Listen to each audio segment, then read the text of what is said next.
So, journaling is a tool that can be used in many ways. It's one of the things that we can add to what we call our toolbox. You can use journaling to process our thoughts, to keep track of things in a chronological way, to really just keep track of things that might be happening in your life and see how they might progress over time. It's such a good tool, and I really encourage everyone to add it to something they do on their regular rhythm. What many may not know is journaling is also something that can help reduce our stress and anxiety. And you might be thinking, just thinking of journaling brings me stress and anxiety. But trust me, if you go into the process of journaling, it's a place where you have freedom to express all the things that you're thinking and feeling, and really gives you a safe place to process out maybe some of the deeper things that you aren't ready to say out verbally out loud. So if you haven't tried out journaling, I really encourage you to do so. Today, we're going to give you some different techniques and different ways that you can do journaling. So stay tuned and keep watching if you'd like some really practical ways to do that. I hope that journaling is something that you add to your regular rhythm and something that you can integrate into practice, because really journaling is a place where you can process any thoughts you have, a place that you can be able to see your growth and change that you've gone through over time. It is such a great and accessible tool that anybody can use. So let's grab a piece of paper and let's start our first journal together. So, what is gratitude journaling? Gratitude journaling is exactly what it sounds like. It is a type of journaling where you list things you're grateful for or thankful for. And a lot of times when we start to gratitude journal, we immediately go to the tangible things in our life, the things we can see or touch. So a lot of times people will start listing that they're thankful for a person or they're thankful for a home, and those are all good things to be thankful for. But I think it's really helpful when you gratitude journal to think about the intangible things you're grateful for as well. Like for me personally, I'm grateful for the joy of the Lord, which is technically an intangible, and to think about things that way as well. So, how often should gratitude journaling be done? And that is really dependent on each person. And I think you have to think of your schedules. You have to think of who you are as a person. What would it be most helpful for you? If it's more helpful for you to gratitude journal in the morning, in the evening, before you go to bed, or throughout the day, that way you can remember to be grateful for certain things as you go about your day.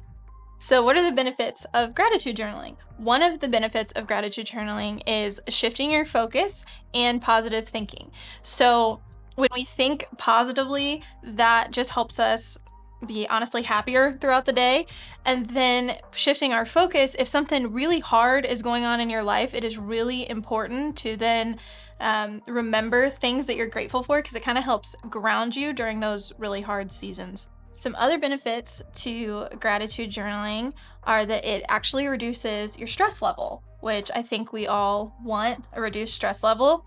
And part of the way that it helps reduce your stress level is it actually helps you sleep, because you're kind of, like I said before, you're grounding yourself a little bit when you're gratitude journaling. You're shifting your focus as well, like I said before. And then it also improves your overall health, because when our stress level's reduced, we are just happier in general, and we're also more confident in ourselves, and we can look at our day differently. We can have a fresh perspective on how we go about our day, how we go about each week as well.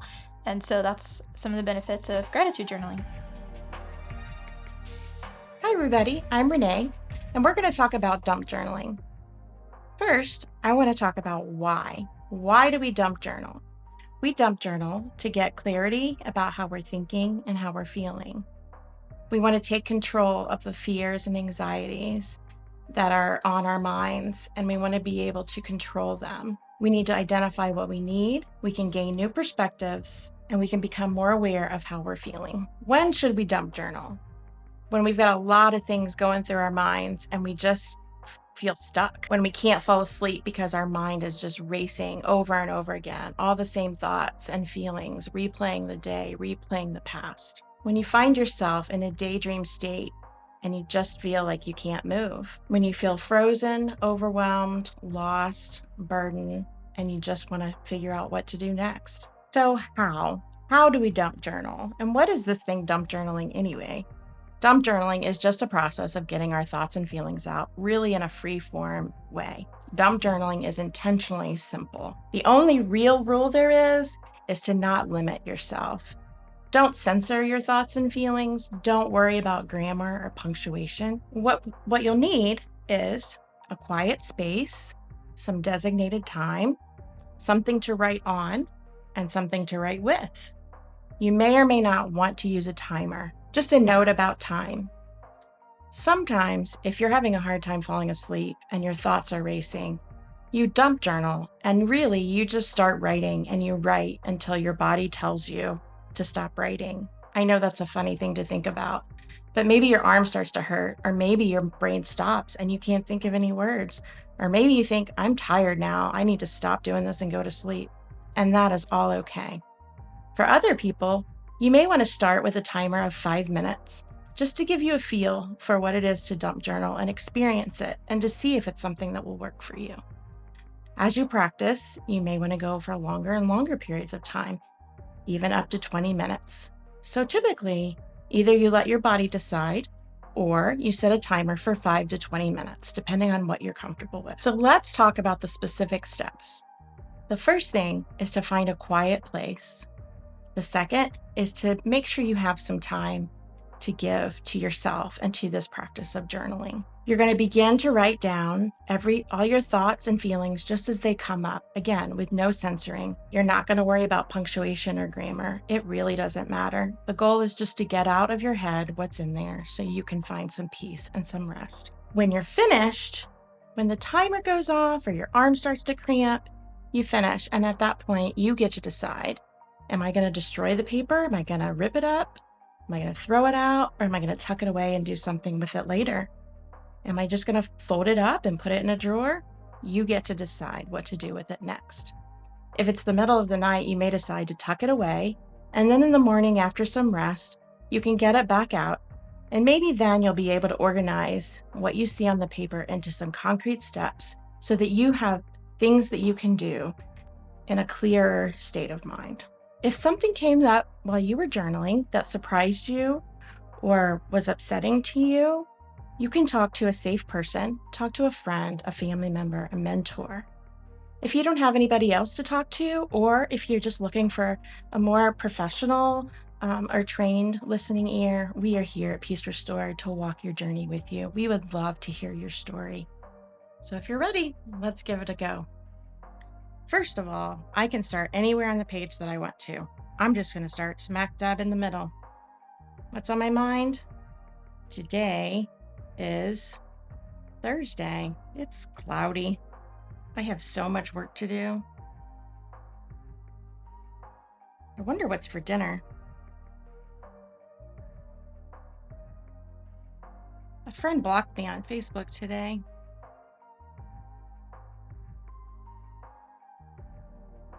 That makes me sad.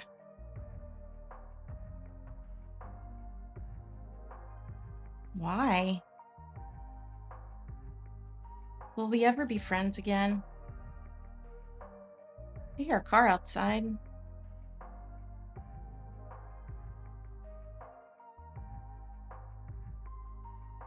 I think I'm going to be okay.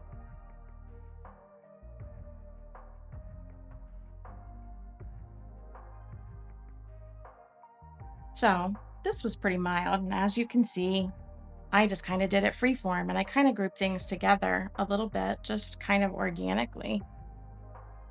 If you're really upset, and I've had times when I've been really nervous or upset, I will just write and write and write and write and write, and I don't even lift my pen up. I just write and write and write. And sometimes I just doodle because I don't even know what to write. And my thoughts go fast and my words go fast. And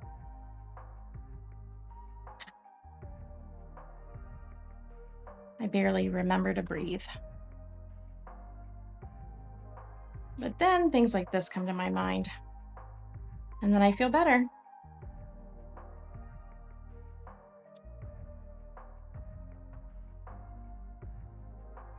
And essentially, that's it. That's all it is. Art therapy journaling is like any type of journaling. It's just with the use of art and words combined, and it's also a visual representation of how we tell our story. Some people may think adding art to the journal is silly, or we may have surpassed that age of doodling. Art journaling can help express ourselves with the use of images, words, and colors. Sometimes there's parts of our lives where we're not really able to comprehend or explain what's going on to someone in front of us, but grabbing a sheet of paper and just writing or doodling what your thoughts and feelings are can be very rewarding in a way, and it's a pretty good avenue for self-care. So I'm sure you all are wondering what type of materials are needed for art journaling. Well, it's pretty simple. You can go to the dollar store and get a regular journal, or you may have books in your house, such as like a trigonometry book that you had back in high school that you no longer use. You can use that as well. For the materials, it varies. It depends on how creative you would like to be. You can use Mod Podge, which is basically a glue. You have scissors to cut into your book. You can even use stickers or felt-like material. You have scrapbook paper.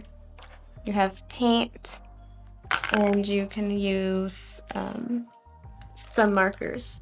So materials are an unlimited process with the art therapy journaling, and there's no limit to what you can and cannot use.